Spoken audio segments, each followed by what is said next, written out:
সালমান বললেন কি ভেবেছিলেন সারা জীবন জেলে কাটাবো, কেন বললেন, বিস্তারিত দেখুন।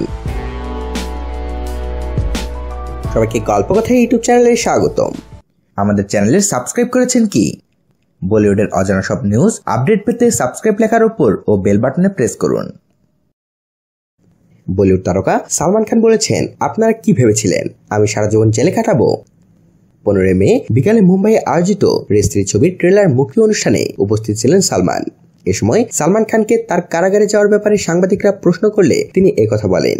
এর পরপরই সালমান বলেন, ধন্যবাদ, আমি চিন্তায় ছিলাম। সালমান খানের এই মন্তব্য প্রকাশিত হওয়ার পর টুইটারে এ ব্যাপারে অনেকেই সমালোচনা করেছেন। ক্ষোভ প্রকাশ করে টুইটারে একজন লিখেছেন, ও হ্যাঁ, আমাদের দেশে অনেকেই যা খুশি তা করে রেহাই পাচ্ছেন। আরেকজন লিখেছেন, আমরা অর্থের ক্ষমতা জানি, পুলিশ আর প্রশাসনকে অর্থের জোরে কিনে নেয় এই উচ্চবিত্তরা। 1998 সালে জয়পুরে হাম সাথ সাথ হ্যায় ছবির শুটিং এর সময় দুটি কৃষ্ণসার হরিণ হত্যা করেন সালমান খান। সেই মামলায় যোধপুরের একটি আদালত সালমানকে 5 বছরের কারাদণ্ডের নির্দেশ দেন। কারাগারে 2 দিন থাকার পরই তার জামিন মঞ্জুর করেন আদালত।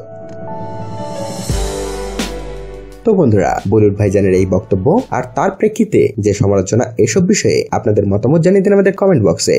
আর ভিডিওটিতে লাইক ও শেয়ার দিয়ে আমাদের সাথেই থাকুন। ধন্যবাদ।